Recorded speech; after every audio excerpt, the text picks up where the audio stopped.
Chegamos! Está no ar o meu, o seu, o nosso companheiro de boas histórias. O programa de hoje está recheado de surpresas.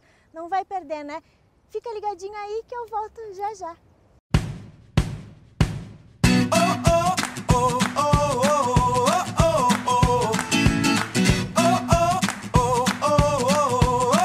E o Câmara Entrevista de hoje chega esbanjando saudade. Durante 1 ano e meio, nós nos emocionamos, sorrimos, compartilhamos momentos e lições de vida. Nós literalmente fizemos história.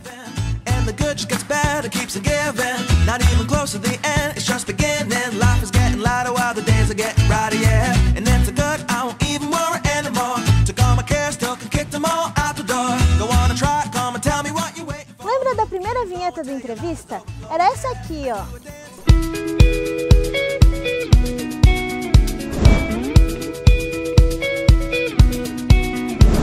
E além das vinhetas, muitas coisas mudaram. Eu fui atrás dos primeiros protagonistas das nossas histórias para saber o que eles andam fazendo. E quantas surpresas, hein?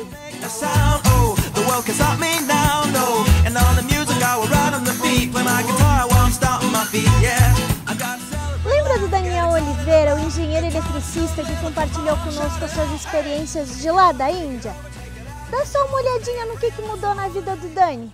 Nesse último 1 ano e meio, ou seja, desde julho do ano passado, quando eu estive aqui dando uma entrevista, então algumas coisas mudaram na minha vida. Primeiro, tanto relativo ao meu trabalho, então tive uma mudança de foco de trabalho dentro da mesma empresa, porém em uma outra área. Então, na época no ano passado, então, meados do ano passado, eu estava trabalhando em um projeto de trainees para preparar gestores industriais. Então, era uma outra área, era uma área voltada totalmente à produção, onde eu tinha talvez perdido um pouco até o contato com a engenharia em si, com os conhecimentos da engenharia, mas da mesma forma aplicando todos os conceitos não só da engenharia elétrica, que foi a minha formação, como também na época eu estava concluindo a minha pós em engenharia de produção, então eu estava aplicando totalmente os conceitos que eu tinha aprendido de engenharia de produção. Então, foi uma época para mim de crescimento pessoal e profissional, mas após essa etapa, em setembro do ano passado, eu acabei voltando à área de engenharia, então para trabalhar com outros projetos, outros produtos, outras pessoas. Então tem sido um trabalho diferente, apesar de ser na mesma área que eu já atuava antes, diferente, mas muito bom. Também ainda no ano passado, teve uma etapa em que, isso foi logo depois da entrevista, eu fui convidado a começar a dar aulas para um curso técnico em uma faculdade aqui da cidade. Então também para mim foi um escape, uma volta para a área técnica, já que na época eu estava trabalhando na área industrial, então ter que voltar os meus conhecimentos para ensinar a outras pessoas também foi uma experiência assim muito bacana. Claro, sempre tem aquele medo de talvez não estar ensinando direito ou não estar passando tudo que poderia ter passado para os alunos, mas com certeza sempre tentando ao máximo passar tudo que for possível e para que também tivesse o entendimento de todos os alunos, para que todos os alunos também aprendessem, entendessem realmente o que eu estava tentando ensinar, o que eu estava querendo ensinar para eles. Então foi um aprendizado muito grande. Esse ano, então eu acabei, no início, nos primeiros 6 meses, eu acabei entrando de licença da faculdade, pedindo uma licença de 6 meses, porque também nesse ano aconteceu uma coisa muito legal.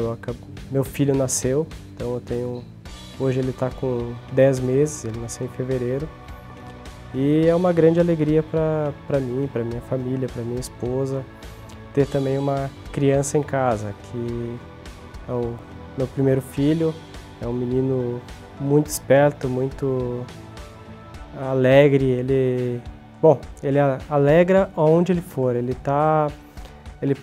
gente passa com ele por um mercado, todo mundo para, porque ele é alegre, ele dá risada, ele interage com as pessoas, então tem sido uma fase muito bacana.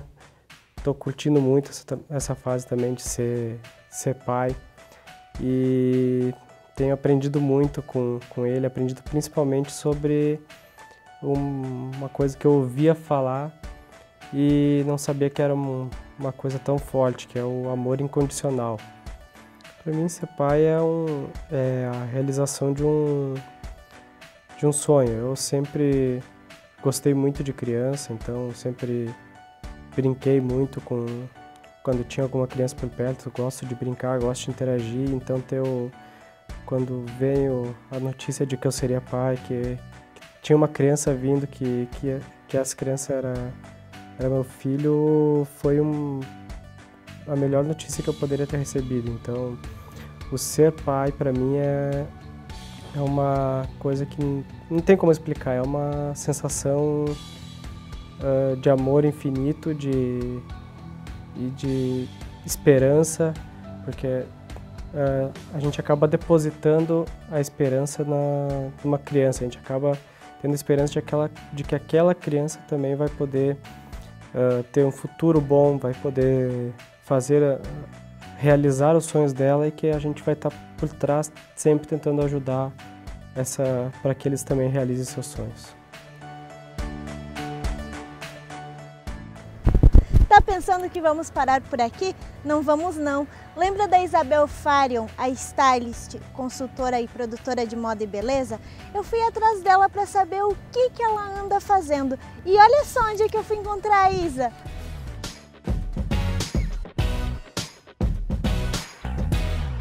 O último ano e meio foi bem intenso. Eu cada vez me especializo mais no meu trabalho. Eu sou stylist, né? Cada vez viajo mais, os projetos cada vez ficam maiores. Eu tenho um projeto para 2016 que é bárbaro, mas ainda não posso falar sobre ele. Mas enfim, muitas histórias contadas, muitas coleções lançadas, muita coisa bacana nesse 1 ano e meio. Aqui, gente, eu fotografei um editorial de moda dentro do campo do Gigante da Beira-Rio.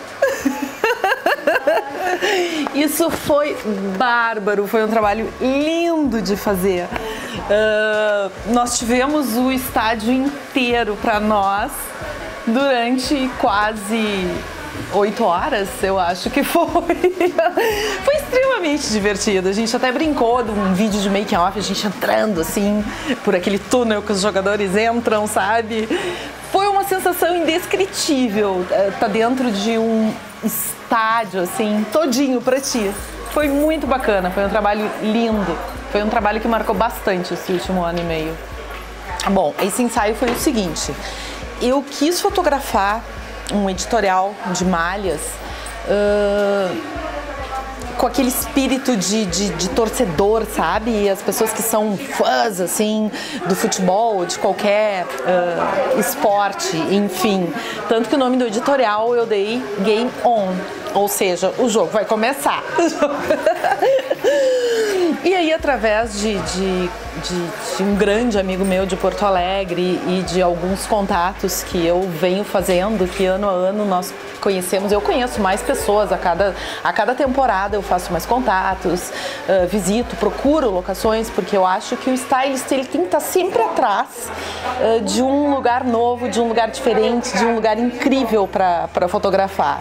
E me veio essa ideia, que isso era um shooting que eu não tinha produzido ainda. E foi um processo bem burocrático, um pouco demorado, mas a sensação assim de estar toda aquela equipe enorme lá dentro, né? A gente sente uma energia incrível dentro de um estádio, assim. né? E a brincadeira era essa, era como se ela fosse uma torcedora mesmo, né, do time, vibrando muito, sempre com muito vermelho, homenageando, enfim, o Esporte Clube Internacional. Foi muito bacana. Bom, eu esse ano tive pensando, né, assim, o que eu poderia fazer a mais no meu trabalho, mas eu já faço o que eu amo. O meu trabalho, ele me basta, ele me faz extremamente feliz. É uma realização muito grande para mim, diária, né? Tanto na parte de pesquisa, quanto na parte que quando a gente está em campo mesmo, né? Produzindo, ajeitando, procurando, buscando, viajando, enfim, é um trabalho que me deixa extremamente feliz. Realizada mesmo. Então eu vou seguir como stylist, né? E estou desenvolvendo alguns projetos novos dentro da minha área.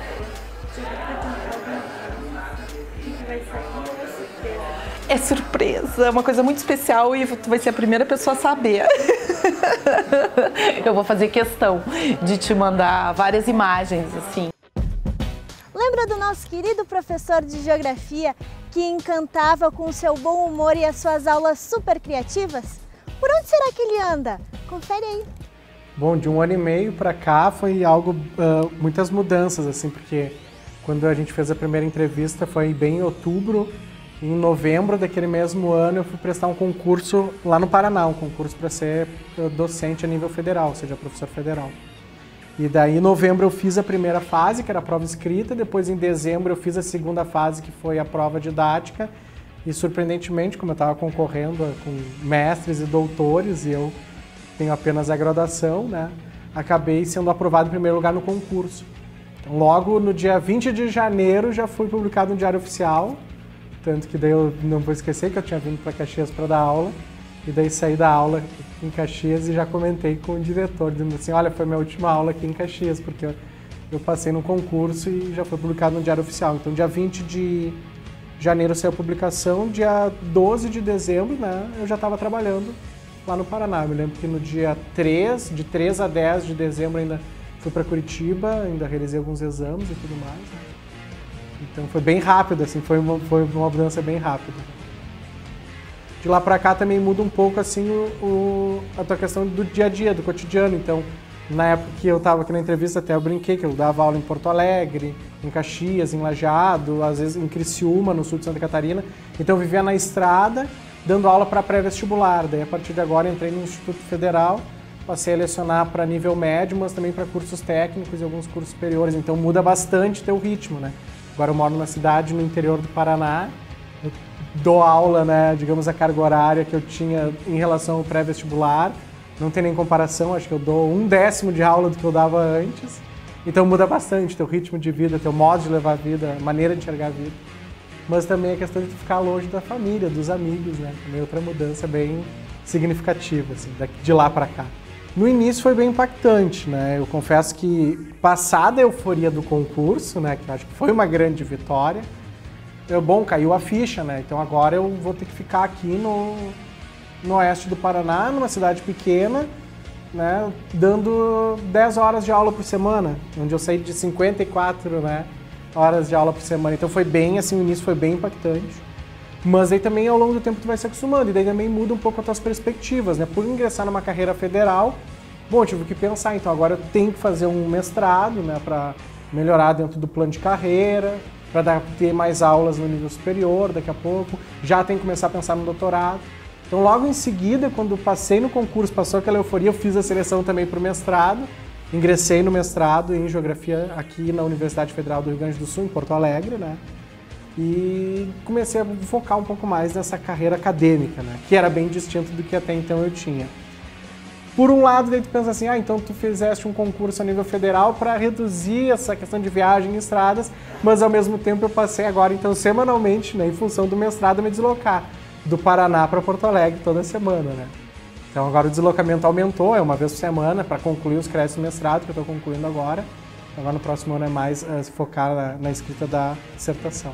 Então mudou, agora o meu foco virou muito mais um foco mais acadêmico, né? No início eu até pensei assim, meu Deus, e agora como é que eu vou dar aula, né? Minha espontaneidade, né? E até por acreditar muito que a aula é um liga e desliga, como eu tinha comentado, acho que naquela entrevista 1 ano e meio atrás. E quando eu fui fazer a prova didática, eu acho que eu levei um pouco disso para a prova, para uma banca, quando eu tinha 3 doutores me analisando. Eu deixei bem claro, assim, qual era a minha postura em sala de aula, que eu gostava de trazer relações com o cotidiano, que eu gostava de contar um pouco da minha vida, mas que eu tinha conteúdo, né? E aí, logo quando eu não vou esquecer que a minha primeira aula lá no Instituto esse ano foi na sexta-feira, então os alunos já tinham passado por todos os professores, alguns doutores e tudo mais, então já tinham tido aquela série de aula. E aí cheguei eu, né? E aí os alunos começaram a rir, dizer assim, olha só quem é essa figura, de onde é que veio, né? Com esse sotaque, assim, com essa espontaneidade, né? Desse era assim, meu Deus, ele é bem desorganizado, porque eu cheguei, já larguei mapa na aula, já larguei um monte de giz, deixei cair giz no chão, né? E falei para eles, olha, né, por mais que nós estejamos no ambiente acadêmico, eu não abro mão que a gente tem um diálogo extremamente aberto, né? Eu quero que vocês me escutem e eu tenho muitas histórias e eu também quero escutar as histórias de vocês. Vocês também vão ter que falar na minha aula, né? Então eu acho que essa dinâmica e essa espontaneidade, isso não muda, porque eu acho que isso é uma coisa que a gente carrega conosco, né? A minha maneira de dar aula, eu vou carregar, acho que pro resto da vida, pelo menos espero. Assim, nunca acho que cheguei mal-humorado para dar uma aula, né? E espero que também nunca chegar mal-humorado para dar uma aula. E haja fôlego para tantas emoções. Mas se você estava pensando que o programa de hoje era só para recordar, você está enganado. Sabe por quê? Porque tem história nova sim. Dessa vez eu fui atrás da história de uma xará. O nome dela também é Gisele e ela é farmacêutica por formação e anda esbanjando seu talento como bailarina pelos palcos mundo afora. Confere aí a história da Gi. Sobre a farmácia, eu sempre gostei muito da área da saúde, eu queria ser médica. E na minha família não tem ninguém da área da saúde. Tem meu irmão que é dentista, tem um irmão agrônomo, mas de medicina não. Aí tentei muitos vestibulares e nada. Quase chegava, mas não conseguia. Eu resolvi fazer farmácia e fui muito feliz. Passei na URGS, fui morar sozinha em Porto Alegre, em pensionato de freira. E fiz toda a faculdade, me formei, tive filho. No finalzinho já me casei, tive filho. E exerci, eu gostava muito da parte de manipulação, né? Aí eu fui fazer estágio numa farmácia e acabei ficando como sócia proprietária. Uma farmácia no centro de Porto Alegre, que eu morava lá. Morei 25 anos em Porto Alegre. Mas a minha família toda é de Caxias. E me dediquei a isso, era super feliz, porque eu gosto muito dessa área alquimista, assim. E isso aí eu me satisfazia no fato de fazer o bem para as pessoas. Alguém vinha dizer, eu tô com alguma coisa aqui. Depois voltava e dizia, nossa, foi muito bom, sumiu o que eu tinha, ou a dor. Então, foi uma parte da minha vida, assim, que eu me dediquei a essa área. E junto com isso, quando eu fui a Porto Alegre, eu conheci o flamenco lá. E aí o flamenco começou a fazer parte da minha vida, no sentido de hobby, né? Que na Espanha a gente chama de ócio. Dançar por dançar, porque gosto, porque eu sempre dancei. Comecei a dançar com 12 anos, dançava jazz aqui em Caxias, depois a gente tinha um grupo muito interessante, que a gente fez uns espetáculos super bonitos em Caxias, com essa arte que eu chamo, né? Não é só uma dança, o flamenco. E bom, a vida passa, eu tive que morar em Porto Alegre, passei no vestibular, daí sim, fui fazer farmácia. E um dia eu estava indo já no último ano, eu estava indo para o meu estágio. E eu estava assim naquela fase que eu não estava dançando, porque eu não me achei lá em Porto Alegre, não sabia o que eu ia dançar. Aí eu pensei, vou me inscrever numa aula de alongamento. Eu passava numa escola de dança clássica, balé clássico, todos os dias na frente, indo pro meu estágio, né? Um dia eu entrei. E eu entrei e perguntei, tem alongamento? O que tem para quem é bailarino e não quer fazer clássico, né? Daí eu olhei assim para a lista de coisas que tinha e tinha flamenco. Eu disse, meu Deus, o que é isso, né? Ela, é um professor do Rio de Janeiro que veio para cá, veio dar curso e acabou ficando, tá dando aula aqui. Vem conhecer, né? Mas óbvio que eu estava no dia seguinte, na aula seguinte eu já estava lá. E a partir daí eu nunca mais parei, né? Era o Robinson, ele veio do Rio de Janeiro, trouxe o flamenco para o Rio Grande do Sul, se localizou em Porto Alegre e ali ele criou o grupo dele, que hoje virou a Escola Tablado Andaluz, lá em Porto Alegre, que tem inclusive um restaurante com show e tudo, né? Então eu aprendi tudo com ele, dancei muito tempo lá no Tablado Andaluz Porto Alegre, comecei a ser professora lá também de flamenco, a gente fez muitos shows com eles. E aí um dia me chamaram para vir dar aula em Caxias, introduzir o flamenco em Caxias. E aí eu comecei a fazer o caminho Caxias-Porto Alegre e a farmácia, junto. Era um pouco mais fácil porque eu trabalhava meio período. E aí de noite, com o filho pequeno, eu ia para ensaio, eu ia para aula, eu ia sempre. Não deixava de ir. E o Stefano, pequenininho, quando eu comecei ele tinha 1 aninho. Sempre comigo, né? Porque eu também não tinha parentes em Porto Alegre, não tinha com quem deixar. Eu levava ele para os ensaios, levava ele para as aulas. E ele lá, quietinho, me acompanhando, não reclamava. E durante o dia a farmácia, e de noite a dança, e farmácia, dança. E fiquei nessa vida de pedindo licença do trabalho para ir fazer show, e faltava trabalho para ir dançar, e para não sei o quê. E acabei que eu... Claro, como sócia proprietária, tinha um pouco mais de liberdade de sair e tal. Mas acabou que a escola aqui em Caxias começou a me envolver muito, assim. Eu comecei a vir nos sábados, aí já não dava mais, eu tinha que vir na sexta e no sábado. Aí já não dava mais, eu tinha que vir na quarta-feira. Então eu vinha quarta, vinha e voltava. Aí eu vinha na sexta e ficava, porque claro, como família aqui, era mais fácil de eu passar o fim de semana. E assim foi crescendo, a gente tinha... Quem me convidou para dar aula, inclusive, foi a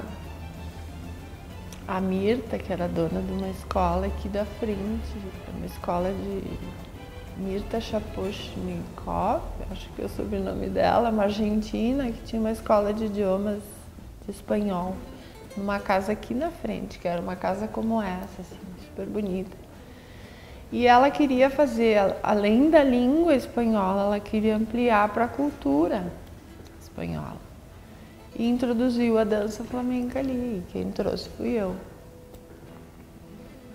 E isso faz 18 anos, né?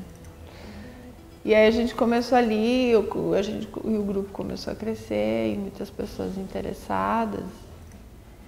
E aí eu engravidei de novo, em 2000 eu tive meu segundo filho. E aí eu saí da farmácia e não voltei mais, em 2000. E acabou que a gente vim com toda a família para Caxias. Meu marido é piloto, foi bem complicado para ele, mas acabou que eu saí da estrada e ele entrou, mas teve que ser. E eu fiquei aqui me dedicando. A gente saiu de lá, separamos, começou a crescer muito, a Mirta já não tinha espaço, disse, não, eu quero ter a minha escola, aí a gente veio pra cá.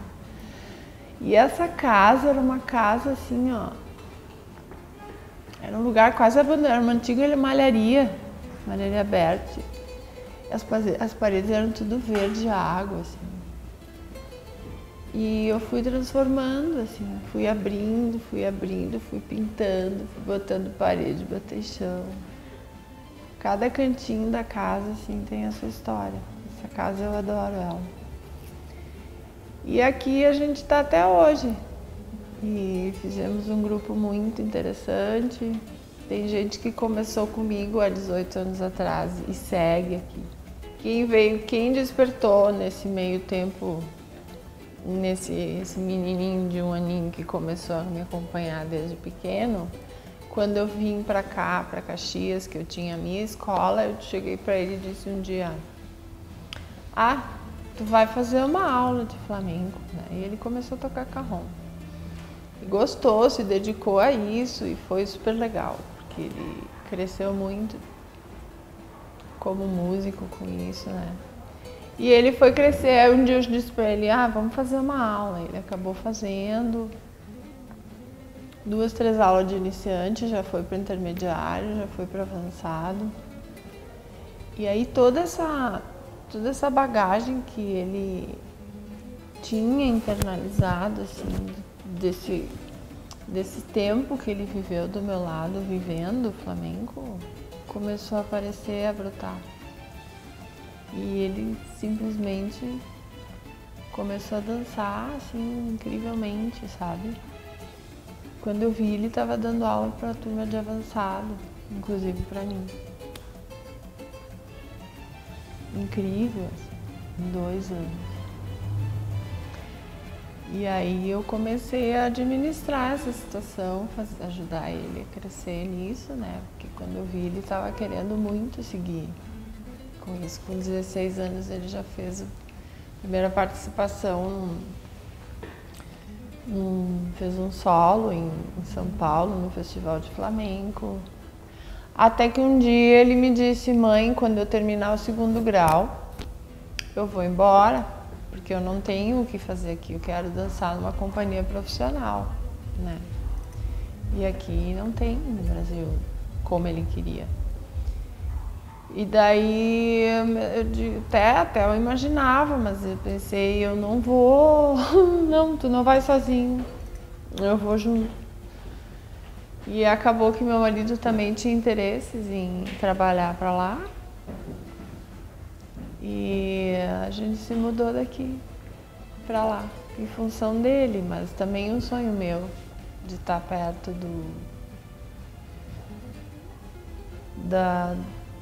de estar perto da fonte, né? De tudo que a gente via, porque antigamente a gente não tinha internet, né? Ter um CD de música flamenca era algo incrível, só se alguém fosse para Madrid e trouxesse para ti. Hoje em dia tu tem um acesso absurdo, mas...